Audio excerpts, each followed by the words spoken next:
বরিশালের গৌরনদী উপজেলার নির্বাহী অফিসার ও পৌর প্রশাসক আবু আবদুল্লাহ খান বদলিজনিত কারণে স্থানীয় সাংবাদিকদের সঙ্গে এক বিদায়ী মত বিনিময়ে সভায় অংশ নিয়েছেন।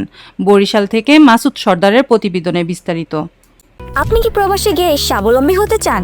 পূর্বে বুকিংকৃত বিমানের টিকিট পরিবর্তন করতে চান, অথবা ট্যুরিস্ট ভিসার মাধ্যমে এই সুন্দর পৃথিবী ঘুরে দেখার স্বপ্ন দেখছেন?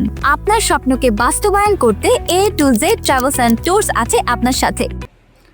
শনিবার 19 এপ্রিল সন্ধ্যা 7 ঘটিকার সময় উপজেলা পরিষদের সভাকক্ষে আয়োজিত সভায় প্রেস ক্লাবের সদস্যরা তাকে ফুল দিয়ে বিদায় জানান এবং আবেগঘন বক্তব্য দেন।